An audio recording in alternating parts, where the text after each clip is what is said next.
കാടുകുറ്റി പഞ്ചായത്തിലെ ചാത്തൻചാൽ റോഡരികിൽ നിന്നും മരങ്ങൾ വെട്ടിമാറ്റിയതിൽ പ്രതിഷേധം സംഘടിപ്പിച്ചു. കാടുകുറ്റി സൗത്ത് നോർത്ത് കർഷക സംഘം, വില്ലേജ് കമ്മിറ്റികളും ഡിവൈഎഫ്ഐ കമ്മിറ്റികളും സംയുക്തമായാണ് ചാത്തൻചാൽ പരിസരത്ത് പ്രതിഷേധം സംഘടിപ്പിച്ചത്.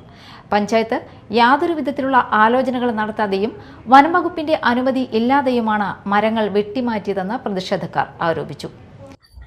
ഈ ചാത്തൻചാല് പ്രദേശത്ത് കൂടെ നടന്നു പോകുമ്പോൾ തണൽ ലഭിക്കുന്നതിന് വേണ്ടി ഇവിടെ വിവിധ ഡിവൈഎഫ്ഐ, അതുപോലെ തന്നെ NSS, കർഷക സംഘം, അങ്ങനെ നിരവധി മേഖല ക്ലബ്ബുകൾ ഉൾപ്പെടെയുള്ള മേഖലയിലെ ആളുകൾ നട്ട് നനച്ച് പരിപാലിച്ച് ഇത്രയും എത്തിച്ച ഈ മരങ്ങൾ ഏകപക്ഷീയമായി വെട്ടിമാറ്റിയിരിക്കുകയാണ്.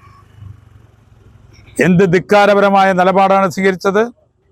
പഞ്ചായത്തിൽ മൃഗീയ ഭൂരിപക്ഷം ഞങ്ങൾക്കുണ്ട്, ഇവിടെ ഞങ്ങളോട് ചോദിക്കാൻ ആര് എന്ന ധാർഷ്ട്യ മനോഭാവത്തോടു കൂടിയാണ് ഈ തീരുമാനം എടുത്തത്. ജില്ലകൾ മാത്രമാണ് വെട്ടുന്നതെന്നാണ് നേരത്തെ പഞ്ചായത്ത് അറിയിച്ചിരുന്നത്. ഇതിന് വിരുദ്ധമായാണ് മരങ്ങൾ കടവച്ച് വെട്ടിമാറ്റിയത്. CPIM ഏരിയ കമ്മിറ്റി അംഗം PV ഷാജൻ ഉദ്ഘാടനം ചെയ്തു. Panchayat LDF parliamentary party leader Bindu Subran അധ്യക്ഷയായി. TV Suresh, KS Jyothish, Hashim Sabu, CD Paulson, Aswathy Mithun, Laiju Denny, Vishnu Shaji, സേതുലാൽ തുടങ്ങിയവർ സംസാരിച്ചു.